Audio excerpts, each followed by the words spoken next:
The text arrived while the biggest deal of my life was sitting across the table from me. I was in a coffee shop in San Francisco's financial district, 2 blocks from the glass office where lawyers were checking the final numbers on the sale of my company. My laptop was open. A folder of contracts sat beside my cup. 3 people from TechCrunch Global were waiting for me to answer a question that could change everything. Then my phone lit up. Mom. I should have ignored it. I was 34 years old, and still, some part of me reacted to her name like a child waiting to be chosen. I picked it up. Jordan, I'm sorry, but we're going to have to skip you this year for Thanksgiving. Tyler and Madison are hosting at their new house in Westchester, and Madison feels strongly that the guest list needs to be curated. Her parents will be there, and some of Tyler's colleagues from the firm. You understand, right? Maybe coffee next time you're in town. Love you. I read the message once. Then again. The word curated sat there like a polished knife. Not rejected. Not forgotten. Curated out. Across from me, one of the executives asked, Jordan, are you comfortable with the retention terms?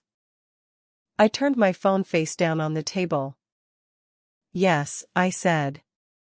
Let's move forward. No one in that coffee shop knew that my mother had just uninvited me from Thanksgiving because my sister-in-law thought I would ruin the room. No one knew my brother's new house in Westchester had a dining table with an empty chair that could have been mine. And no one in my family knew that the company they called my computer thing was about to be acquired for $160 million. That was the funniest part. Not funny in a joyful way. Funny like standing in the rain while someone tells you there is no storm. For 6 years, my family had treated my life like a phase I needed to outgrow. Tyler was the successful one. My older brother. Columbia Law. Manhattan firm. Clean suits, firm handshakes, and a voice that became slower whenever he thought he was explaining something to someone beneath him. He had always moved through family gatherings like proof that Mom had done well. I was different. I graduated with a computer science degree from a state university and turned down a stable corporate job to build a cybersecurity company from my apartment. That sentence alone disappointed everyone. Mom called it risky. Tyler called it unrealistic. Madison called it interesting, in the same voice people use when they taste food they do not plan to finish. She came from the kind of money that never needed to introduce itself. Her father was a federal judge. Her mother sat on charity boards and wore pearls to breakfast. Their family did not just have wealth. They had rules about who was allowed to stand close to it. The first time Madison met me, I was wearing jeans and a dark hoodie because I had come straight from fixing an emergency breach for a medical client. I was tired, underpaid, and running on coffee. She looked at me for 3 seconds and made her decision. At Tyler's engagement party, she introduced me to her parents with a smile that did not reach her eyes. This is Jordan, she said. Tyler's brother. He does computers. Not cybersecurity. Not founder. Not business owner. Computers. Like I had a folding table in a mall and repaired cracked screens. I could have corrected her. I could have explained that I was protecting patient records, legal files, payroll systems, and small businesses that could not afford to be hacked. But her father had already turned away. So I let the moment pass. That became my habit. Let them think what they want. Let them talk. Let them measure the wrong thing. The company was called SecureNet Solutions. It began in my apartment with 2 people, me and my best friend from college, Marcus Chen. Marcus believed in the business before the business deserved belief. In the beginning, we had one old printer, 2 laptops, and a whiteboard covered in names of businesses that had never heard of us and did not want to. We called dental clinics, medical offices, local law firms, grocery chains, contractors, restaurants, anyone with customer data and no real protection. Most of them hung up. Some laughed. One doctor told us, "Nobody wants to hack a small office." Marcus muted the phone and said, "That man is going to call us crying one day." 2 years later, he did. That was how the company grew. Not loudly. Not with fancy launch parties or magazine covers at first. We grew because the people we helped told other people. 10 clients became 30. 30 became 100. 100 became contracts big enough that I stopped checking my account before buying groceries. But at family dinners, nothing changed. Tyler would ask, "Still doing the tech support business?" I would say, "Cybersecurity consulting." He would nod like he had heard me and then talk about billable hours. Mom would touch my arm and ask, "Are you getting enough clients, honey?" I would say, "We're growing." She would smile with relief, as if I had told her I was not homeless yet. Once, Tyler sent me a job posting for a mid-level role at a software company in New York. "Might be more stable than the startup thing," he wrote. "I can put in a word." At the time, SecureNet had just signed a $2 million hospital contract. I never replied. Maybe that sounds strange. Maybe I should have told them everything. Maybe I should have walked into Thanksgiving years ago wearing a suit, put numbers on the table, and forced them to see me. But I wanted something simpler. I wanted to know if they could respect me without proof. I wanted to know if my mother could be proud of a son whose success did not look like Tyler's. I wanted to know if my brother could stand beside me before the world clapped. For a long time, silence gave me the answer. Madison made that silence louder. At her wedding to Tyler, I was seated near the back with distant relatives and people nobody knew where to place. When family photos were taken, I was somehow always asked to hold someone's bag, step aside, wait for the next one. Mom whispered, "Madison worked so hard on the seating." As if exclusion became kindness when it was organized. 6 months before the Thanksgiving text, Tyler and Madison bought a house in Westchester. 4 bedrooms.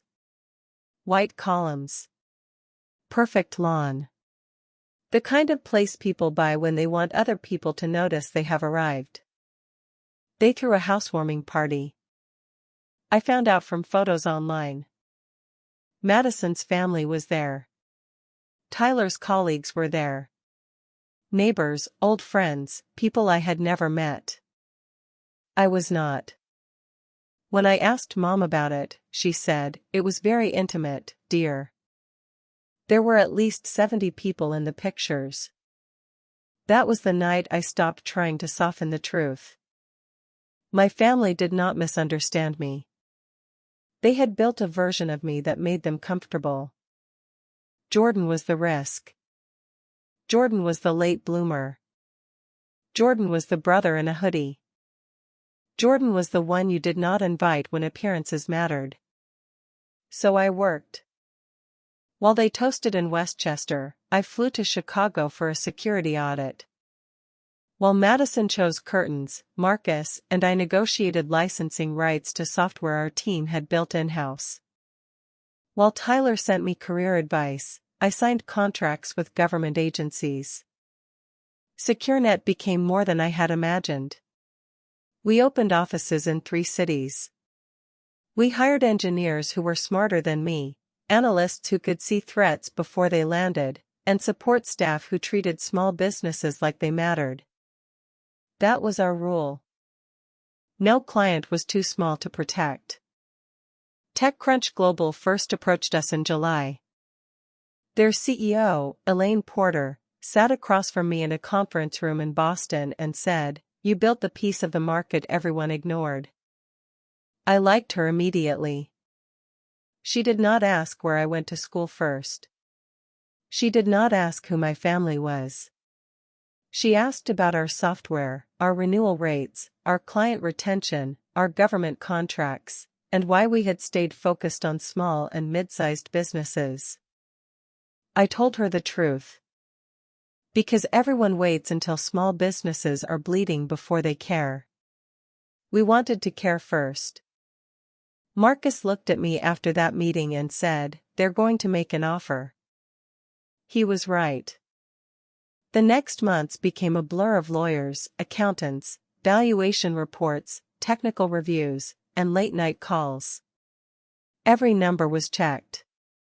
Every contract examined. Every weakness questioned. And every time I thought about telling my family, something stopped me. Maybe pride. Maybe pain. Maybe the small, stubborn hope that someone would ask the right question before the headline did it for them. No one did. Then came the Tuesday before Thanksgiving. The final terms were nearly complete. $160 million. Part cash, part stock, part retention.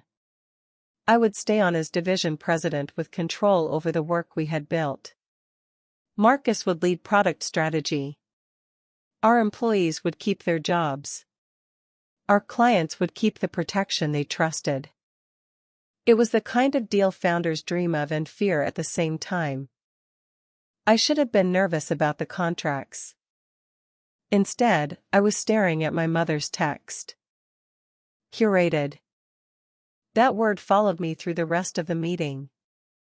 When Elaine slid the final summary page toward me, I looked at the number at the bottom and thought of Madison's table. I thought of her judge father lifting a glass. I thought of Tyler smiling as if he had earned the room. I thought of Mom telling herself this was only one dinner. Maybe coffee next time. "Jordan?" Elaine asked. "Are we good?" I picked up the pen. "We're good." My signature went onto the page with no music, no thunder, no dramatic speech. Just ink. Afterward, Marcus and I walked out into the cold afternoon. The city was loud around us, but for a moment neither of us spoke. Then he said, "You just sold the company." "Technically, we agreed to sell the company." Don't ruin the moment with legal words. I laughed for the first time all day. We stopped at the corner near the coffee shop. Cars moved past. People rushed by with paper bags and phones and holiday plans. I handed him my phone. He read Mom's message. His smile disappeared. "She actually uninvited you?" "Looks like it." "Because Madison curated the table?" "That's the polite version." Marcus looked at the traffic, then back at me. "You're about to be worth more than everyone in that house combined." "That's not the point." "I know," he said. "That's why it hurts." That was Marcus. He never tried to make pain smaller by covering it with money. He gave the phone back. "Are you going to tell them before the announcement?" I watched a man across the street carrying flowers, probably going home to someone waiting for him. "No." Marcus raised an eyebrow. "No?" "No," I said. "Let the news do what they never bothered to do." "Which is?" "Look closer." The official announcement was scheduled for Thanksgiving Day at 6 in the evening, Eastern Time. TechCrunch wanted the story out before the long weekend. Their public relations team said the timing was perfect. Quiet news cycle. High business pickup. Strong visibility. I did not tell them it was also the exact hour my family would be sitting down to dinner without me. Thanksgiving came quietly. No flight to New York. No family group chat. No seat at Tyler and Madison's polished table. I stayed in my Oakland apartment, ordered Thai food, and opened a bottle of wine I had been saving for a moment that felt impossible to name. My apartment was not the struggling bachelor cave my family probably imagined. It looked out toward the bay, with wide windows, warm lights, and a small balcony where I drank coffee every morning before the city woke up. I had bought it 2 years earlier, after SecureNet crossed 8 figures in revenue. Mom had never seen it. Tyler had never asked. At 5:58 p.m. Eastern, I sat on my couch with takeout on the table and my phone beside me. For a moment, I imagined the Thanksgiving scene in Westchester. Madison checking the table. Tyler making some polished joke. Mom pretending not to notice the missing son. Judge Preston asking about law firms and investments. Someone passing gravy. Someone raising a glass. Then my phone buzzed. A news alert filled the screen. TechCrunch Global acquires SecureNet Solutions for $160 million, expanding cybersecurity reach. I stared at it. Another alert came. Then another. Forbes. Bloomberg. Reuters. My name appeared in places my family actually respected. The world had finally said the thing I had stopped trying to prove. At 6:12, Marcus called. I answered. He was laughing, but his voice shook a little. It's everywhere. I see that. You okay?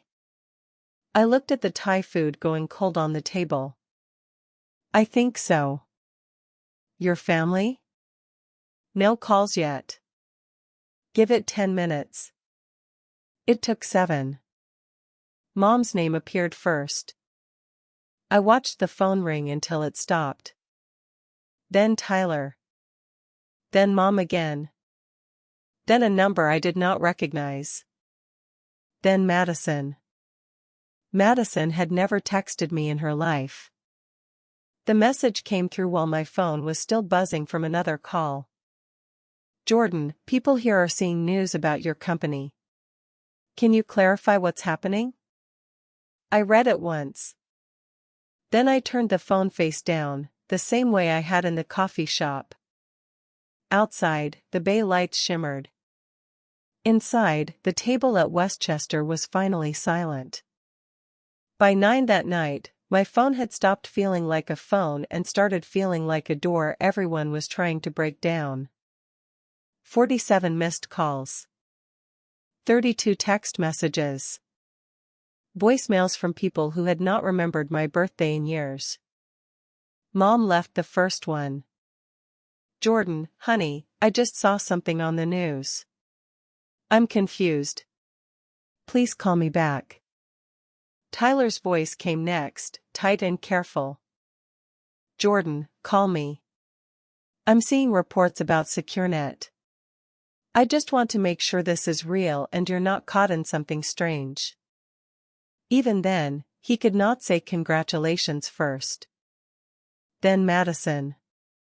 Her voice was polished, but thinner than usual. Jordan, this is Madison. I think there may have been some confusion about Thanksgiving. People are asking questions, and I would really appreciate it if you called us. People are asking questions. Not I hurt you. Not I'm sorry. Not you should have been here. People are asking questions. I put the phone on silent and went to bed. The next morning, the story had grown bigger. The Wall Street Journal ran a piece about small business cybersecurity. Forbes published a profile their reporter had been working on quietly for weeks. Business shows repeated my name beside the acquisition number like it was a scoreboard. Jordan Webb, founder of SecureNet Solutions. $160 million. I made coffee, stood by the window, and watched the city move like nothing had changed. But in Westchester, everything had. By noon, I sent one message to the family group chat Tyler had removed me from months earlier but had somehow never blocked. Happy Thanksgiving. Sorry I couldn't make dinner. I was busy finalizing some business matters. Hope the turkey was good. Then I attached the Forbes article. Mom replied within seconds. Jordan, please call me right now. Tyler followed. We need to talk. Madison wrote last. There has been a misunderstanding. I looked at that word and almost laughed. Misunderstanding. It was always the favorite word of people who wanted cruelty to sound accidental. I did not answer. All Friday, I sat in meetings with TechCrunch's integration team. We discussed staffing, client transition, government contracts, and how to protect the mission of SecureNet inside a bigger company. Not once did Elaine ask about my family. Not once did Marcus try to push me to respond. At the end of the day, he placed a folder on my desk. Final employee retention plan, he said. Everyone stays. Better benefits. Better salaries. I opened the folder and saw the names of the people who had helped build the company from nothing. Analysts. Engineers. Support leads. Office managers. People with mortgages, kids, medical bills, dreams. That was the first moment I felt the full weight of the deal. Not the number. The names. This was what my family never saw. They saw hoodies and no Manhattan office.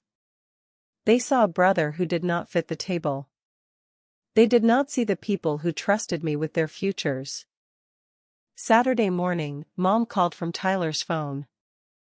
I answered because I knew they would not stop until I did. Jordan, she breathed, thank God. We've been trying to reach you. I saw.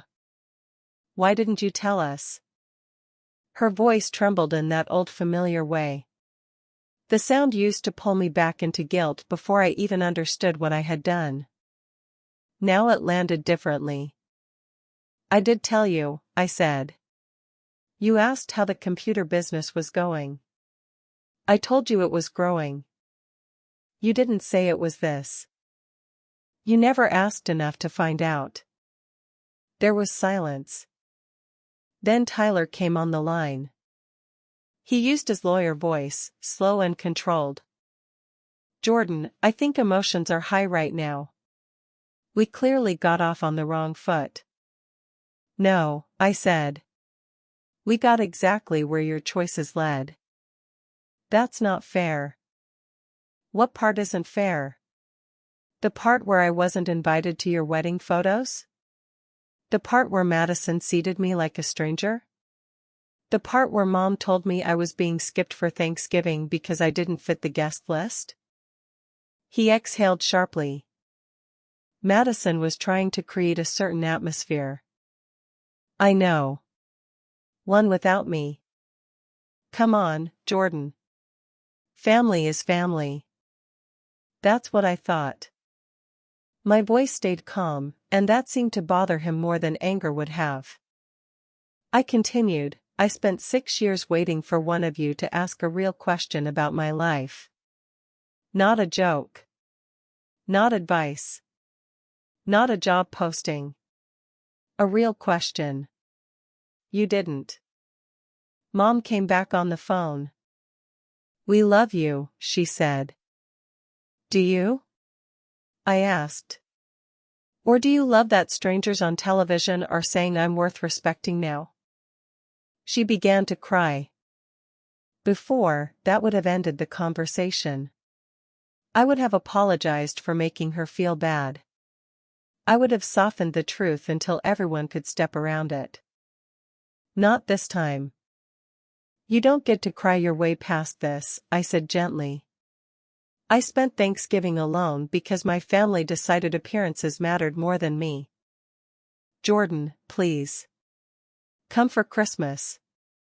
We'll fix this. No.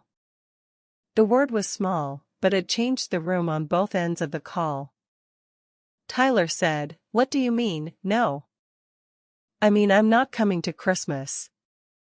I'm not coming to any family event where my seat depends on whether I'm useful to your image." That's extreme. No. Extreme was excluding your own brother from Thanksgiving because his life didn't look expensive enough. No one spoke. For once, nobody had a polished answer. "I have to go," I said. "Jordan," Mom whispered. "I hope you understand one thing. The money didn't make me worthy. It only made you notice." Then I hung up. For the next week, the calls came from every corner of the family. Aunt Carol, who once asked Mom if I was still finding myself. Uncle Jim, who told me a real man needed a real job. Cousins who had never invited me anywhere suddenly wanted to celebrate my success. I deleted most of the messages without listening. But one call surprised me.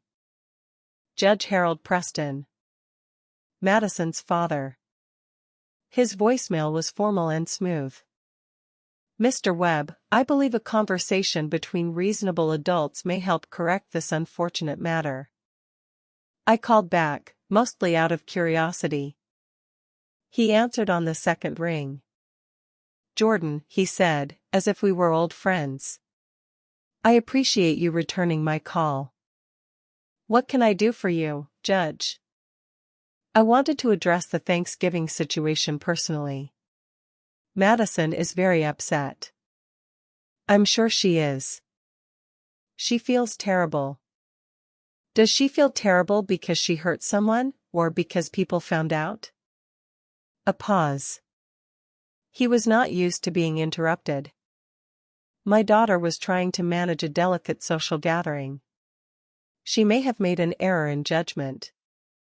"She made a judgment," I said.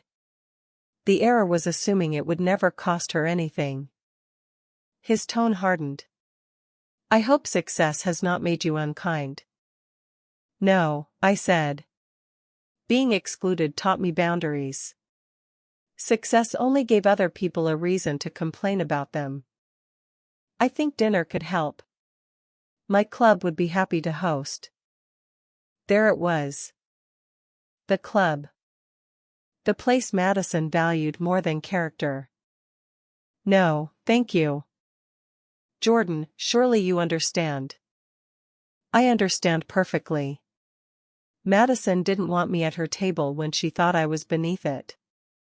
I'm simply making sure she never has to be uncomfortable around me again. He said nothing.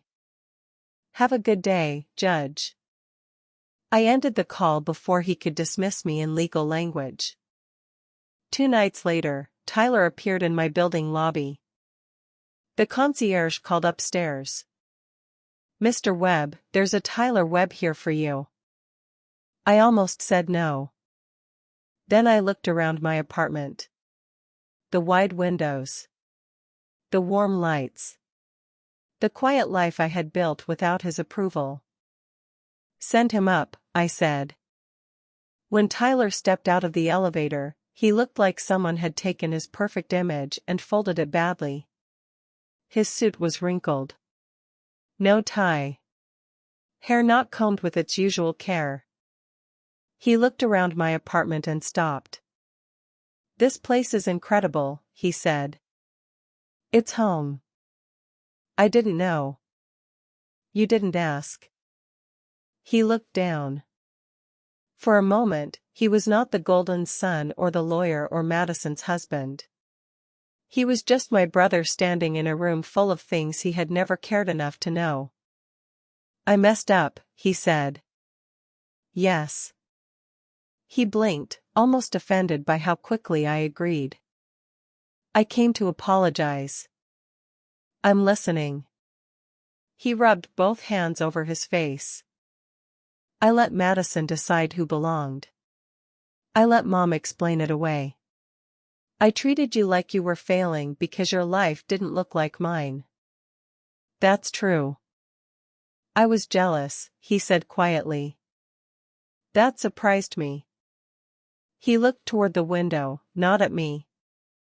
You were brave enough to build something. I did what everyone expected. Good school, good firm, good marriage, good address. I thought that made me safe. Then you became everything I was pretending to be. Independent. Respected. Free. His voice cracked on the last word. I wanted that confession to fix something. It did not. But it made the air more honest. If my company had failed, I asked, would you be here? He did not answer.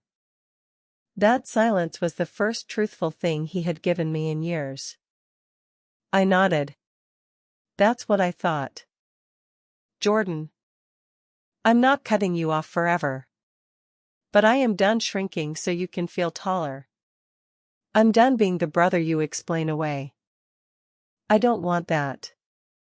Then prove it without needing access to my success. His eyes lifted. What does that mean? It means therapy. It means telling Madison what she did was wrong without dressing it up as etiquette.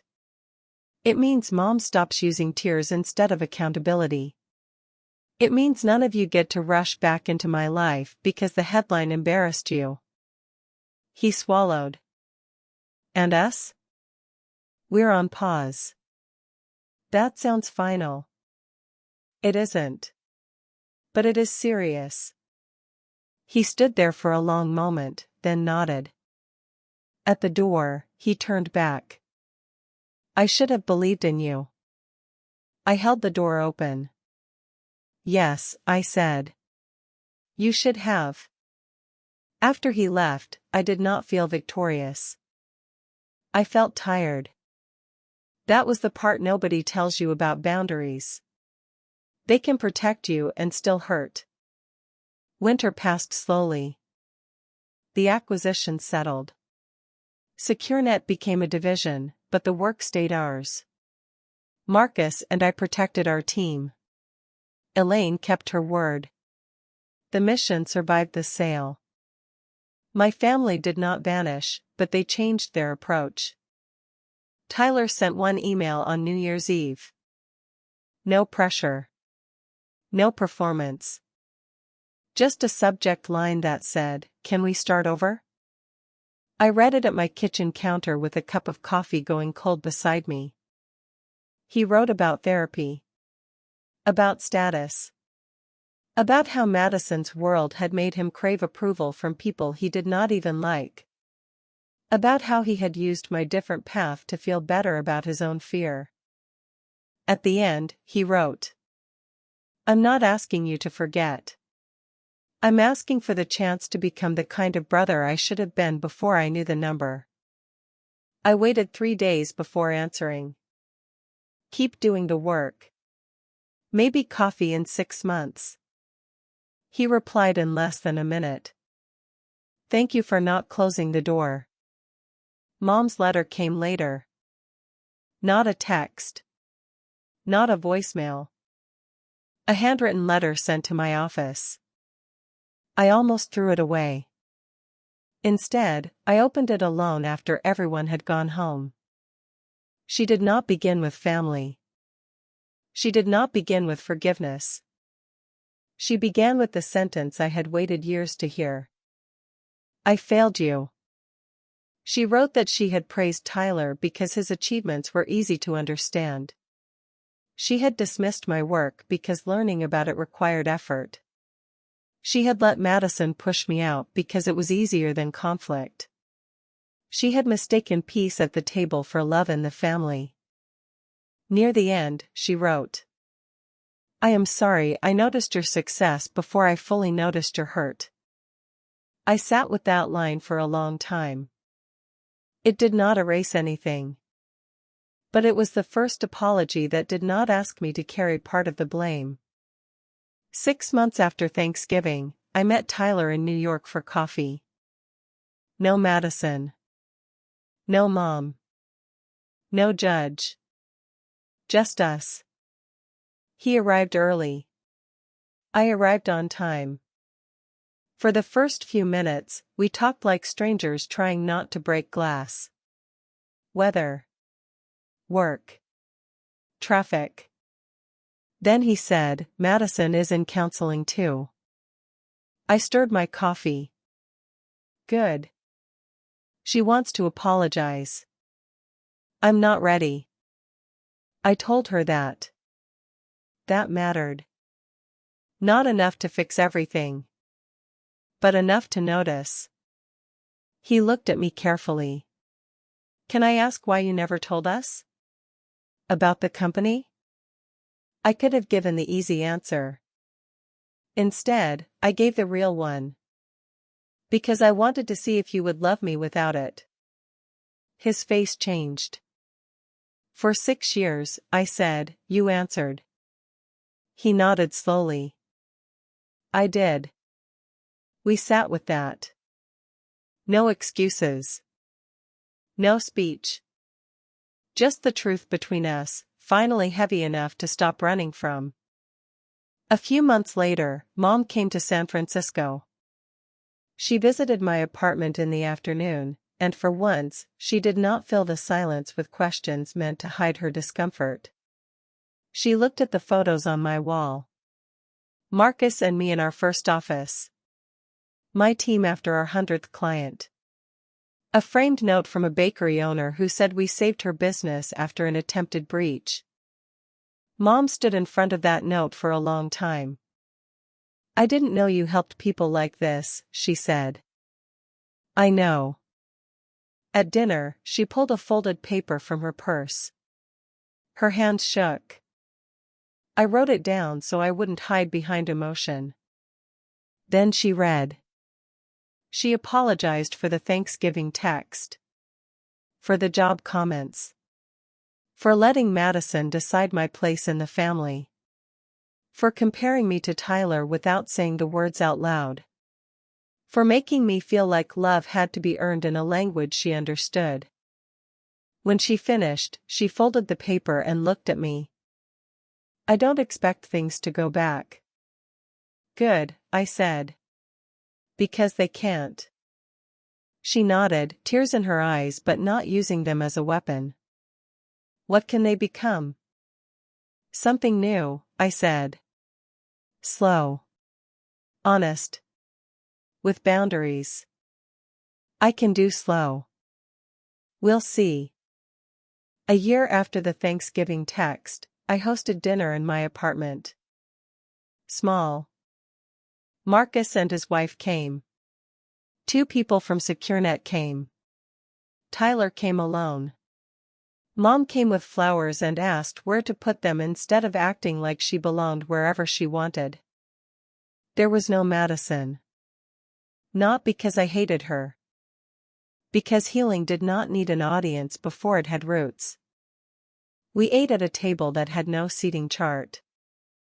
Nobody asked about my net worth. Nobody brought up the acquisition unless it was about the team. Nobody performed success for anyone else. At one point, Marcus told the story of our first office printer catching fire. Tyler laughed so hard he had to put his glass down. Mom asked questions about the early days and actually waited for the answers. It was not perfect. But it was peaceful. When the night ended, Mom hugged me carefully, like she understood permission mattered now. Thank you for inviting me, she said. Thank you for coming the right way. Tyler stayed after everyone left. He helped carry plates to the kitchen, sleeves rolled up, no polished lawyer act. At the door, he paused. This was nice. It was. Do you think we can do it again? I looked at my brother and saw something I had not seen in years. Effort without performance. Maybe, I said. That's better than no. He smiled. A real one. I'll take maybe. After he left, I stepped onto the balcony. San Francisco glittered across the water. The city looked almost unreal, all lights and distance.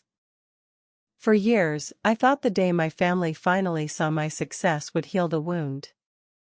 It did not. The headline did not give me back the dinners I missed. The money did not make the old insults disappear. The acquisition did not turn neglect into love. But it gave me one clear gift. It showed me who came back for the money, who stayed for the truth, and who was willing to rebuild without pretending the damage was small.